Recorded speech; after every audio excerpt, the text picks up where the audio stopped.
dans les premiers instants de la création, alors que rien n'existait encore, à part Allah, il décréta la naissance d'une force primordiale, un élément qui allait devenir le fondement de toute vie, de tout ce qui allait exister, l'eau. L'eau, bien avant même l'existence de la terre ou des cieux, fut l'un des premiers signes de la volonté d'Allah. Il l'avait déjà créée pour servir de matrice à l'existence future. Ainsi, dans cet univers encore vide et informe, l'eau existait déjà, infinie, pure et pleine de potentialité.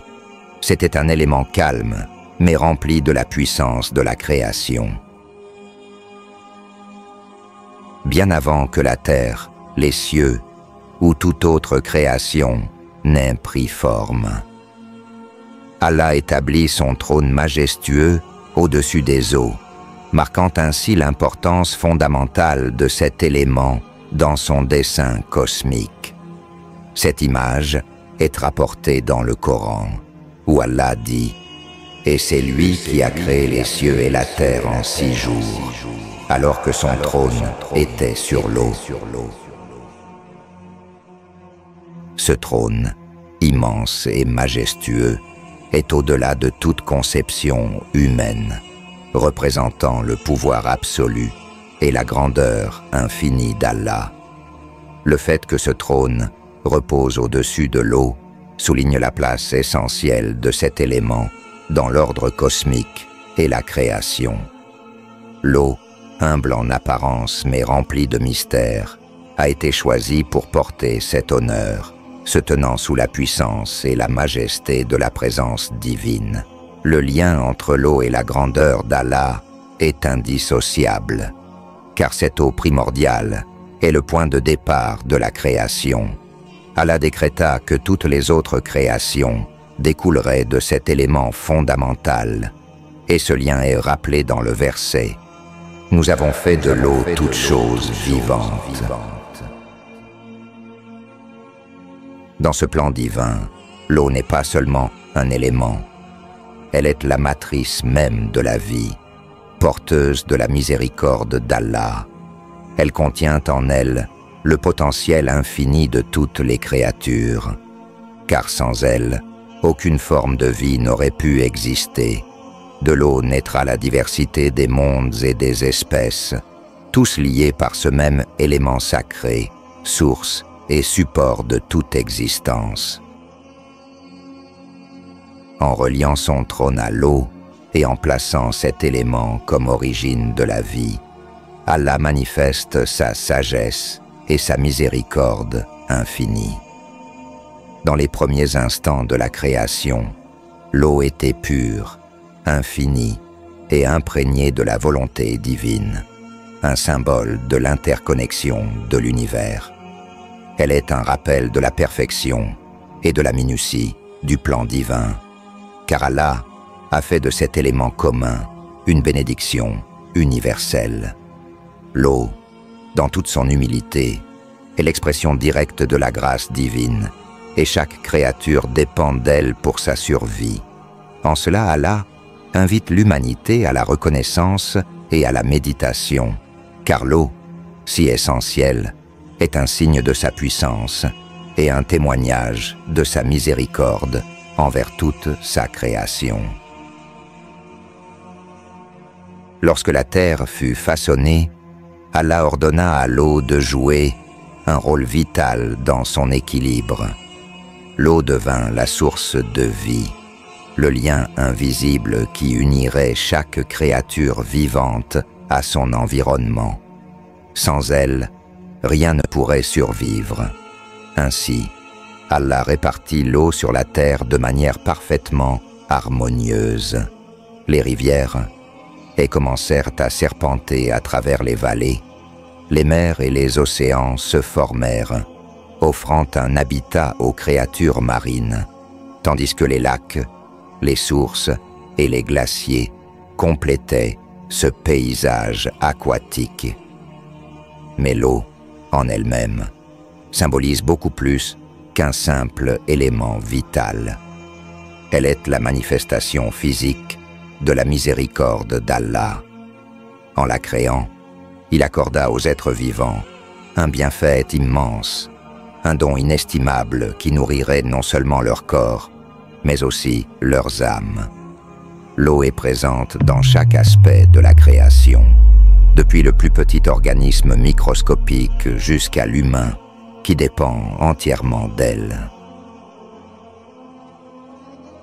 L'eau n'est pas statique, elle circule, se transforme et participe à un cycle éternel décrété par Allah. Ce cycle est à la fois simple et miraculeux dans son fonctionnement. Il commence par l'évaporation des eaux des océans, qui montent vers le ciel sous forme de vapeur invisible. Une fois dans l'atmosphère, ces minuscules gouttelettes se rassemblent pour former des nuages.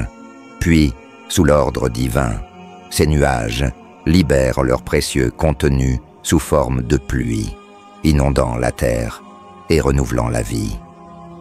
Chaque goutte d'eau qui tombe du ciel est un témoignage du pouvoir divin et de sa miséricorde. Ce cycle ininterrompu assure que la terre reste fertile, que les rivières se coulent, que les plantes poussent et que chaque être vivant, de l'insecte aux animaux les plus imposants, puisse s'abreuver. Rien n'est laissé au hasard dans ce système parfait que seul Allah peut orchestrer. Même dans les régions désertiques, où l'eau semble rare et précieuse, il existe un équilibre subtil. Allah a prévu des moyens par lesquels l'eau peut être conservée, souvent sous forme de nappes phréatiques cachées sous la surface de la terre, prêtes à jaillir lorsque le besoin s'en fera sentir. C'est un autre exemple de la sagesse infinie d'Allah dans sa gestion de la création. Lorsque le moment vint pour la création de l'homme, l'eau joua encore une fois un rôle central. Allah dit que l'homme fut créé à partir d'argile, mais cette argile elle-même ne pouvait être façonnée qu'avec de l'eau. C'est grâce à cette combinaison d'eau et de terre qu'Allah créa Adam, le premier homme, insufflant en lui une âme et lui donnant vie. L'eau continue à accompagner l'humanité tout au long de son existence. Depuis le moment où un être humain est formé dans le ventre maternel, il est entouré de liquide amniotique qui le protège et le nourrit. Ainsi, dès les premiers instants de notre existence, l'eau nous enveloppe et nous maintient en vie, nous rappelant constamment notre dépendance à ce don divin. La purification par l'eau est également un aspect fondamental de la foi islamique. Avant de prier, chaque musulman doit se purifier à travers les ablutions. Ce rituel simple mais essentiel montre le lien profond entre l'eau et la purification spirituelle. L'eau purifie non seulement le corps, mais aussi l'âme, préparant l'individu à se rapprocher de son Créateur. L'eau est omniprésente dans la nature et, à travers elle, Allah nous montre des signes de sa création. Chaque ruisseau qui murmure, chaque vague qui se brise contre le rivage, chaque goutte de pluie qui tombe sur une feuille est une preuve de l'harmonie divine. L'eau façonne les paysages, elle nourrit les plantes et permet à chaque créature de trouver sa place dans cet immense écosystème. Dans les forêts, l'eau circule à travers les racines des arbres, montant lentement pour nourrir les branches et les feuilles. Dans les montagnes, elle jaillit sous forme de source, pure et limpide, offrant un rafraîchissement aux animaux qui viennent s'abreuver. Même dans les régions les plus arides, l'eau est présente, souvent cachée sous forme de rivières souterraines ou de rosées matinales, prête à soutenir la vie dans les conditions les plus extrêmes. Tout au long de l'histoire, l'eau a joué un rôle crucial dans le développement des grandes civilisations. Les premières sociétés humaines se sont souvent installées près des sources d'eau, comme les fleuves, les rivières et les lacs. Ces points d'eau sont devenus des centres de vie, permettant aux communautés de se développer, de cultiver leurs terres et de nourrir leurs troupeaux. Des exemples notables incluent la civilisation mésopotamienne, qui s'est épanouie entre les fleuves Tigre et Euphrate, et la civilisation égyptienne, qui dépendait du Nil. Sans ces sources d'eau, ces civilisations n'auraient jamais pu prospérer comme elles l'ont fait. Allah a toujours utilisé l'eau comme un moyen de bénir ses créations, mais aussi, parfois, pour les éprouver. L'eau, aussi vitale soit-elle, a également été utilisée par Allah comme un moyen d'épreuve, de test, mais aussi de délivrance et de miracle pour ses serviteurs. L'un des exemples les plus frappants de cette dualité se trouve dans l'histoire de Nuh, Noé. Le prophète Nuh, alayhi salam, fut envoyé à un peuple qui avait sombré dans l'idolâtrie et la corruption. Malgré ses avertissements et ses appels à revenir à Allah, la majorité de son peuple resta obstinée et refusa de se détourner de ces mauvaises voies. Après des siècles d'avertissements et d'implorations, Allah décréta un châtiment pour cette nation, le déluge. L'eau qui, jusqu'à présent, avait été un symbole de miséricorde et de vie, se transforma en un moyen de destruction. Allah ordonna à Nuh de construire une arche, un navire immense, destiné à sauver ceux qui croiraient en son message, ainsi qu'un couple de chaque espèce animale. Lorsque l'arche fut prête, le ciel se déchaîna et les portes des cieux s'ouvrirent, déversant une pluie torrentielle sans fin. La terre, elle aussi, libéra ses réserves d'eau enfouies, provoquant une montée des eaux rapide et inarrêtable. En quelques jours, toute la terre fut recouverte, et seule l'arche de Nuh flottait sur cette mer infinie. Ce déluge était à la fois une punition pour les mécréants et un miracle de survie pour les croyants. L'eau, dans cette histoire, démontre sa nature double, un outil de purification divine, en éliminant ceux qui rejettent la vérité, et un moyen de protection pour les fidèles. Un autre exemple puissant de l'utilisation de l'eau dans l'histoire prophétique se trouve dans le récit de Moussa, Moïse. Après avoir été choisi par Allah pour libérer les enfants d'Israël de l'esclavage des pharaons, Moussa fut confronté à de nombreux défis, dont le plus grand fut la fuite du peuple égyptien. Lorsque Moussa et son peuple furent acculés devant la mer Rouge, avec l'armée du pharaon derrière eux, il semblait que tout espoir était perdu.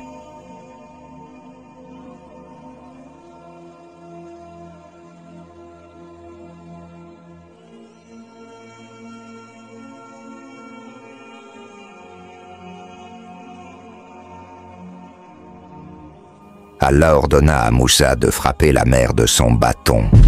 En un instant, la mer s'ouvrit en deux, révélant un passage sec à travers lequel les enfants d'Israël purent traverser.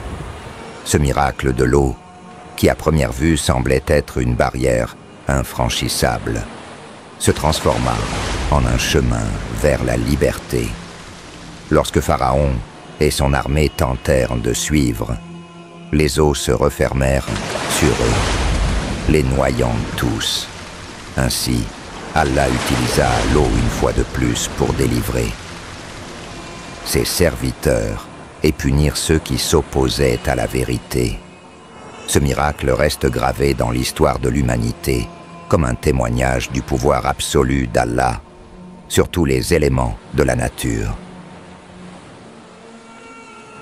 Dans l'histoire du prophète Abraham, l'eau apparaît sous une autre forme de miracle, symbolisant la bienveillance d'Allah et la survie dans les conditions les plus difficiles. Lorsque Ibrahim laissa sa femme Hajar et leur fils Ismaël dans le désert aride de la vallée de la Mecque, il n'y avait aucune source d'eau à proximité. Le soleil brûlant et le manque de nourriture et d'eau menaçaient leur survie. Mais Hajar, animée d'une foi inébranlable, courut entre les collines de Safa et Marwa à la recherche d'eau. Alors qu'elle était au bord du désespoir, Allah répondit à ses prières. Au pied du petit Ismaël, une source d'eau miraculeuse jaillit du sol, la célèbre source de Zamzam. Cette eau bénie, qui coule encore aujourd'hui, non seulement sauva la vie de Hajar et de son fils, mais devint un symbole de la miséricorde et de la providence divine. Zamzam est plus qu'une simple source d'eau. Il est un rappel tangible de la générosité d'Allah envers ses serviteurs. Ce miracle continue de nourrir des millions de pèlerins chaque année, apportant non seulement une subsistance physique, mais aussi une profondeur spirituelle à ceux qui en boivent. Dans l'islam, l'eau est aussi un symbole de pureté spirituelle. Elle joue un rôle central dans les rituels quotidiens des musulmans à travers le monde. Avant d'accomplir la prière, chaque croyant doit se purifier en effectuant les ablutions, wudu. L'eau, ici, n'est pas seulement un moyen de nettoyer le corps, mais aussi une façon de purifier l'âme, de se débarrasser des impuretés spirituelles et de se préparer à entrer dans la présence d'Allah. Le wudu est un rappel constant que la prière, ce lien direct entre l'individu et son Créateur, nécessite non seulement une pureté physique, mais aussi une disposition spirituelle et mentale adéquate. Chaque goutte d'eau qui coule sur la peau lave les péchés mineurs, comme un acte de miséricorde d'Allah envers son serviteur. Il existe aussi des purifications plus profondes, comme les grandes ablutions Ghusl, un bain rituel obligatoire dans certaines situations, notamment après un rapport conjugal ou pour se purifier après la menstruation. Encore une fois, l'eau joue un rôle central, soulignant son importance non seulement pour la survie physique, mais aussi pour la pureté spirituelle dans la vie d'un musulman. Il y a des moments dans l'histoire islamique où l'eau a été utilisée comme une épreuve de patience et de foi. Un des exemples les plus émouvants est l'histoire de l'imam Hussein, alayhi salam, petit-fils bien-aimé du prophète Muhammad, paix sur lui, lors de la bataille de Karbala. Dans le désert aride de Karbala, sous une chaleur accablante, l'eau devint un enjeu de survie et un symbole de résilience spirituelle. Durant cet événement tragique, l'armée de Yazid bloqua l'accès à l'eau pour Hussein, sa famille et ses partisans, les forçant à endurer une soif insoutenable sous le soleil brûlant. L'eau, qui est habituellement une source de vie, devint ici une source d'épreuve. Cette privation n'était pas seulement une souffrance physique, c'était une épreuve qui touchait au plus profond de leur foi. Alors que leur corps se desséchait et que chaque goutte d'eau leur était refusée, Hussein et ses compagnons restèrent fermes dans leur détermination. Ils supportèrent la privation avec une patience exemplaire, refusant de se soumettre aux injustices de Yazid, même si l'eau, élément essentiel à la survie, leur était inaccessible. Face à cette épreuve, l'eau devint un symbole de sacrifice et de résistance. Leur soif, loin de les affaiblir spirituellement, renforça leur attachement à Allah et leur détermination à défendre la vérité. Cet acte de résistance, face à une privation aussi cruciale, est devenu un puissant rappel que l'eau, bien qu'essentielle à la vie physique, peut aussi, en certaines circonstances, devenir le test ultime de la foi et de l'endurance. Par leur patience, face à cette privation, Hussein et ses compagnons ont laissé un héritage qui illustre la puissance de la foi au-delà des nécessités vitales, montrant que la vraie vie réside dans la fidélité aux principes divins, même lorsque l'eau, symbole de miséricorde et de vie, est injustement retenue. Le jour du jugement, Allah ressuscitera toutes les âmes et les corps pour qu'ils soient confrontés à leurs actions passées. L'eau, élément clé de la vie terrestre, est également associée à la renaissance, car, comme elle fait revivre la terre desséchée après la pluie, elle servira symboliquement et peut-être même physiquement au processus de la résurrection. Dans le Coran, Allah utilise l'image de la pluie qui redonne vie à une terre aride pour illustrer le processus de la résurrection. Dans la sourate Kaf, il est dit: nous faisons descendre du ciel une eau bénie, avec laquelle nous faisons pousser jardins et grains que l'on moissonne. Un autre verset renforce cette idée dans la sourate Ar-Rum, où Allah dit: c'est ainsi qu'Allah redonnera la vie aux morts, afin que vous vous souveniez. Ces versets indiquent que, tout comme la terre apparemment stérile est capable de donner naissance à la vie, après avoir été irriguée, les êtres humains seront ramenés à la vie le jour du jugement. Ainsi l'eau, déjà symbole de vie et de purification dans ce monde, est également perçue comme une force de régénération divine dans l'au-delà. Le jour du jugement, l'eau prendra une dimension encore plus transcendante avec le Haud al-Kawthar, le bassin accordé au prophète Muhammad, paix et bénédiction sur lui. Ce bassin est décrit comme une source de soulagement et de purification pour les croyants ayant traversé les épreuves de la vie terrestre avec patience et foi. Alimenté par le fleuve Kawthar qui traverse le paradis, son eau est d'une pureté incomparable, plus blanche que le lait et plus douce que le miel.